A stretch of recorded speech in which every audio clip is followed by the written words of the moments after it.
Sticky notes for Chapter 2.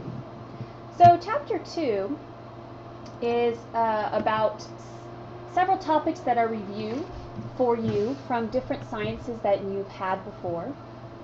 The case study is a geothermal plant in Northern California. And so it goes over geothermal energy on the next page. And you do need to know the definition of geothermal energy. But we will go into geothermal energy in detail later on in the spring in Chapter 21. So just know the definition of geothermal energy at this point in time. Alright, so the first topic that is reviewed for you is some physical science topics that you learned probably in 8th grade. In terms of matter, chemistry, and the environment. Perhaps in chemistry, if you had chemistry already, you learned these kinds of things.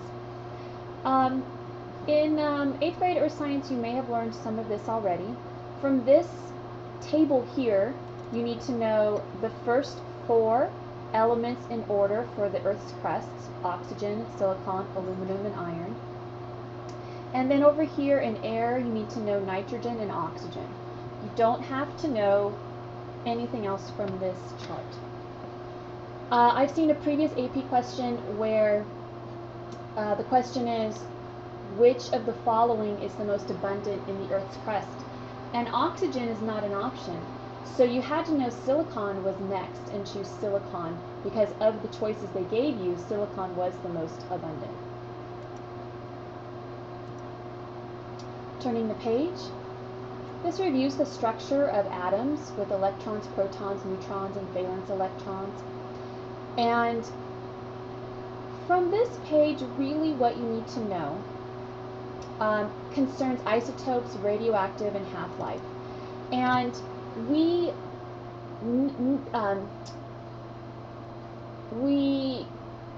use these terms later on in Chapter 20 when we study nuclear power. So when we use nuclear energy, there are certain isotopes of uranium, uranium-235, that is used to generate electricity. And we also study the radioactive elements of these certain elements, and then also how long it takes to decay, which is the half-life. And so those topics will be important later in Chapter 20.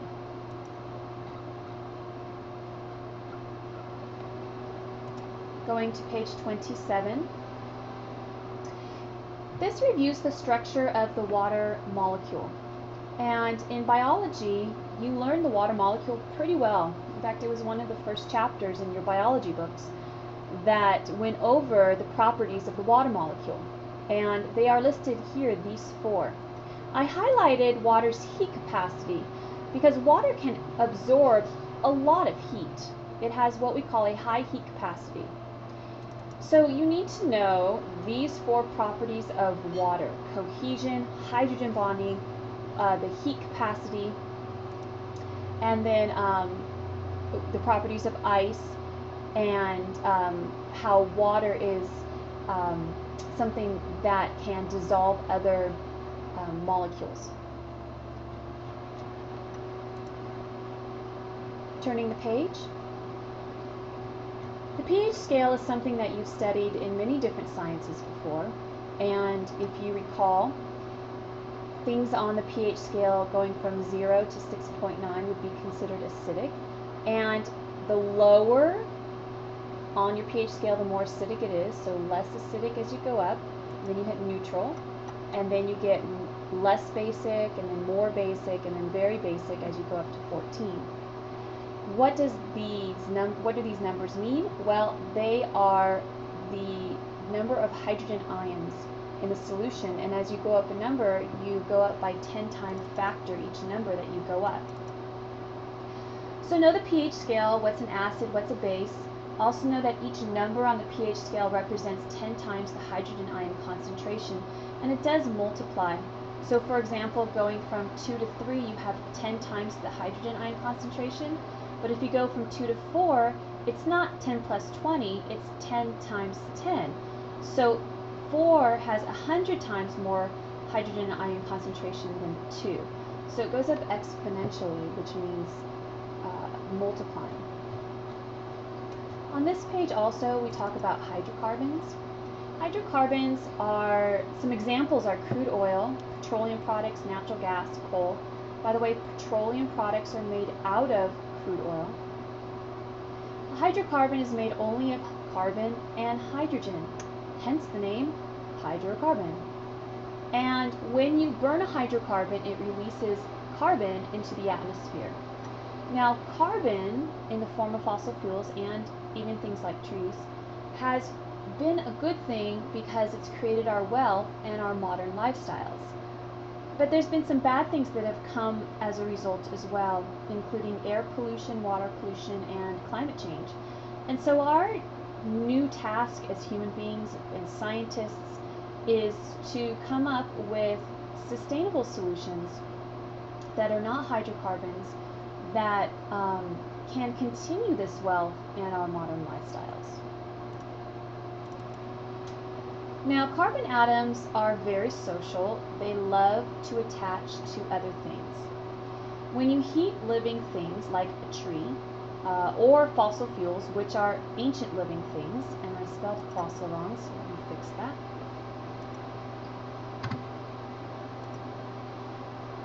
This breaks the carbon bonds and releases energy.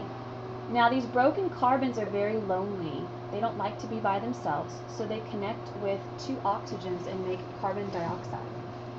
Now, these virtual sticky notes do not let me make a little 2. It should be CO subscript 2, but this program doesn't let me make a little subscript, so just know that this should be a little 2. Some carbon dioxide gets dissolved in the ocean and makes something called carbonic acid. And some of it is taken into the trees to make tree tissues.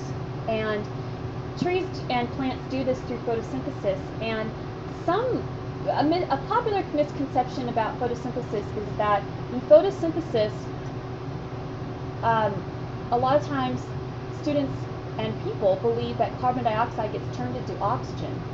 Well, not directly. Actually, carbon dioxide is used to make the plant bigger and to make tree tissues. And then other parts of the photosynthesis process, like water, is used to create oxygen. So when trees take in and store carbon dioxide, we call this carbon sequestration. And we can use the same word also for oceans taking in the carbon dioxide as well. Now, oceans, when they dissolve the carbon dioxide and make carbonic acid, actually end up becoming more and more acidic, which is a big problem in our ocean. It's damaging coral reefs, causing problems for ecosystems, and this science on ocean acidification is pretty new within the past 7 or 8 years. We will study that later on when we study the oceans. All right, but the ocean cannot take all the carbon in, and neither can all the trees, and so a lot of it stays in the atmosphere and adds to greenhouse gases that are currently there. It makes it thicker, which traps heat. And that's the essence of climate change and global warming. Going on to the next page, structure of DNA. You don't have to know the structure of DNA, but you do need to know what DNA is and what mutations are, because we study DNA mutations when we study carcinogens and mutagens later on in chapter 14, toxicology. Let me go back to page 29. At the bottom of page 29, we have energy, and we have energy in potential and kinetic energy. You do need to know the definitions of potential energy, which is energy of position, and kinetic energy, which is the energy of motion. Here. On the next page, we have a nice picture of a lady eating food and then roller skating. And so the potential energy is stored in the bonds of the food. Now this in particular is chemical energy, and it's a type of potential energy. And the sugars which food essentially is all broken down eventually into sugar. Plus oxygen creates carbon dioxide, water, and heat. And this is cellular respiration that goes on when an animal consumes food. It goes through the process of cellular respiration. So kinetic energy is the energy of motion. On this page also you need to know the first and second laws of thermodynamics. So the first law of thermodynamics states that energy is always conserved. So it can change from one form to another, but it cannot be created or lost, and the total energy in the universe is constant. But the second law of thermodynamics states that when it does change from one state to another, it changes into a less ordered state. And the word entropy means less order. So if you look on the next page, we have a nice figure here showing you this. So you have potential energy stored in the bonds of wood, and you light the wood on fire, and it is now, the chemical energy stored in the bonds of wood is now turned into heat and light, which is types of kinetic energy. And now you have more disordered state. So entropy is disorder. So you have an increase in disorder in the charred remains. Heat and light is pretty disorderly as well.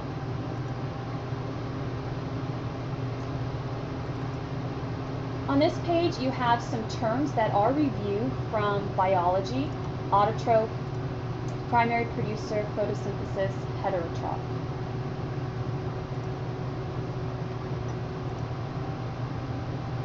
As far as photosynthesis goes, you don't need to know all of the details that you learned in bio, like the Calvin cycle and the light reactions and the light independent reactions, but you do need to be able to recognize the photosynthesis equation, the cellular respiration equation, and the chemosynthesis equation on the next page. So you have 6 carbon dioxides plus 12 waters plus the sun's energy gives you glucose, plus 6 oxygens plus 6 waters. Notice that water goes in and water comes out, but there is a net consumption of water, which means that water is consumed in the process. So I've highlighted, this one is just reduced by a factor of 6. We can streamline the equation this way. And then this is cellular respiration equation. So be able to recognize in a multiple choice question all the equations on this in the next page. And I won't, again, make you write it out, but you need to be able to choose the correct equation on a multiple choice exam. And so on this page, I've highlighted here the chemosynthesis equation. Chemosynthesis is easier to recognize because it has S's in it, which means sulfur. Because what happens is deep underwater, you have these deep hydrothermal vents, and they spew out sulfur. And there are bacteria down here, and tubulins, that can take the sulfur and create energy out of it, and begin the food web down way deep in the bottom of the ocean. But as far as energy goes in the world, the sun produces 99.99999999999% of the energy. Chemosynthesis is a small amount of the energy that's produced in the world. So the sun again produces the vast majority of energy, either directly like solar panels or photosynthesis, or indirectly like us eating plants, or us eating animals that have eaten plants, or fossil fuels that were created using photosynthesis at one time. Even winds and waves are indirectly formed from the sun's energy as well. But there are a couple of other energy sources that are not the sun, and one is the gravitational pull of the moon that creates tides, and we can harness tidal energy. We'll learn about that later. And then also radiation within the crust inside the Earth, which causes plate tectonics, volcanoes, and geothermal events. And those are the two other sources of energy. Also know chemo. Let me fix my typo. Chemosynthesis occurs at your hydrothermal vents deep in the ocean. Sometimes they're called deep sea vents.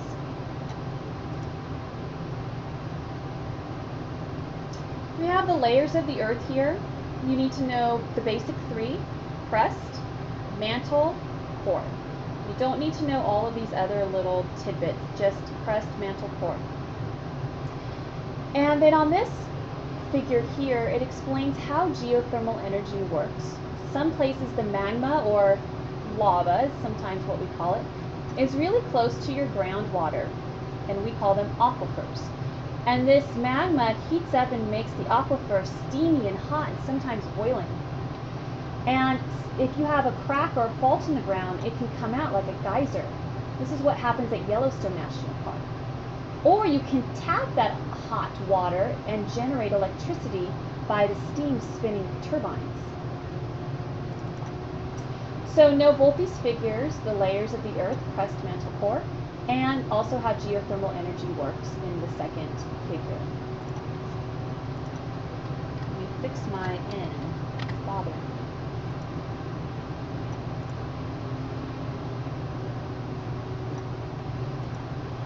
The next page introduces plate tectonics, and the crust is divided into plates, and I know that you learned this in 8th grade and perhaps even younger. And we have different types of boundaries within those plates. We have divergent plate boundary, where the plates are separating from each other, and magma comes up, hits, actually it's water, because divergent plate boundaries happen in the middle of the ocean. So in the middle of the Atlantic and the Pacific Ocean, you have these what we call mid-ocean ridges where this is occurring. And so once the magma hits the cold ocean water, it turns into crust. So the magma comes up, solidifies, and makes new crust. In some places, the crusts slide past each other. That's our situation in California. Let me go back and show you on this page. So we're down here in California, and in Los Angeles we sit on the Pacific plate. And in Palmdale, they sit on the North American plate. And the line in between, the spot line, is called the San Andreas Fault. And about every 100 years, there's a huge earthquake on this fault where the plates slide past each other and create a big earthquake. That's what we call the big one. And we're overdue for that, unfortunately. San Francisco is actually on the North American plate, and the North American plate is moving south, and the Pacific plate is moving north. So eventually, Los Angeles and San Francisco will be side by side. Kind of crazy to think about.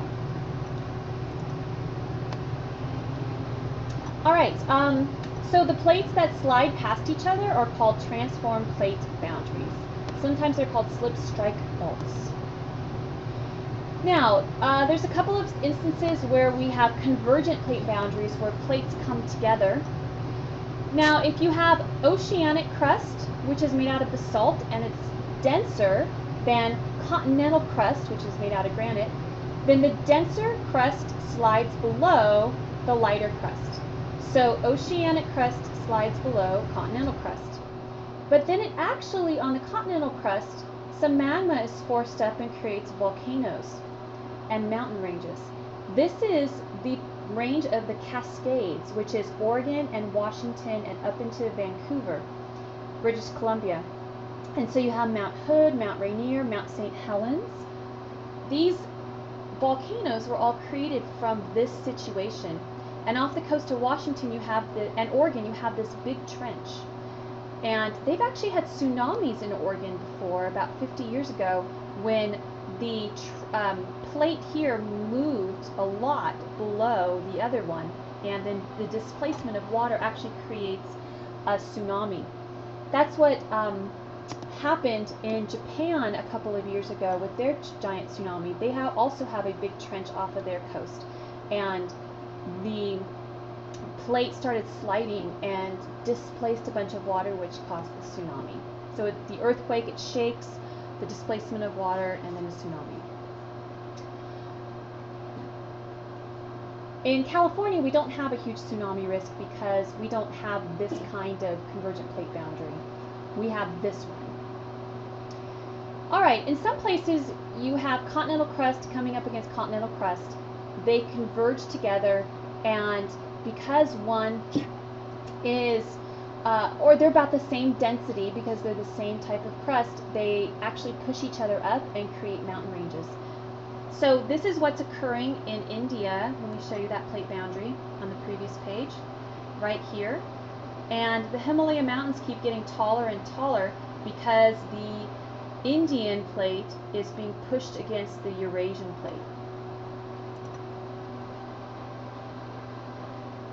All right, so do know the three types of plate boundaries, what subduction is, where oceanic crust is more dense and slides below continental crust and creates trenches.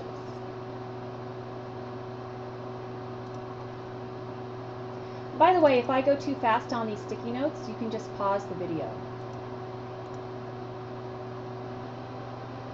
You also need to know the rock cycle, which again is also review. So know the descriptions of igneous, metamorphic, and sedimentary rock, and then some examples like granite and pumice are igneous rock, and sandstone and limestone are sedimentary, and metamorphic. Marble is a good example.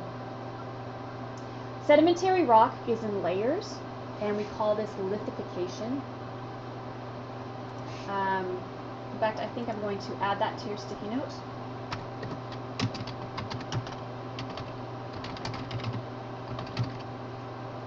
So know what lithification is as well, which is that layering pattern.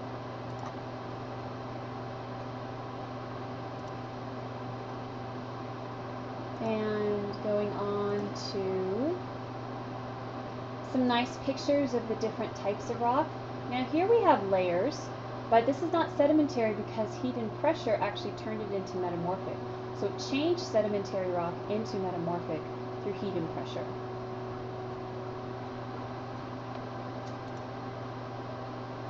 On this page, you need to know what the Ring of Fire is, which is the area around the Pacific Ocean where you have a lot of plate activity, a lot of volcanoes, and a lot of earthquakes. Let me fix my end.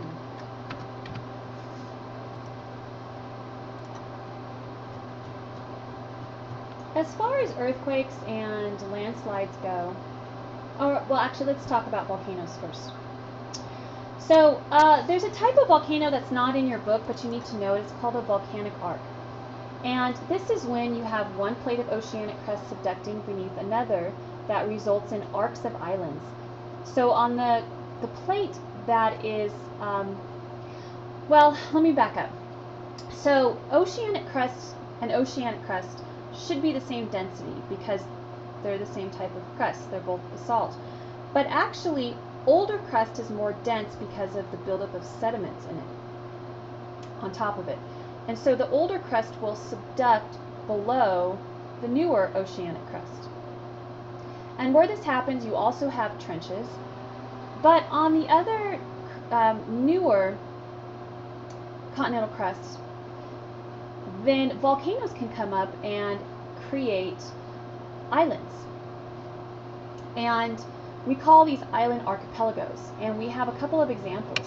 One is down here, the Aleutian Islands in Alaska. And then over in Japan, you have that line of volcanoes that is also an island volcanic arc.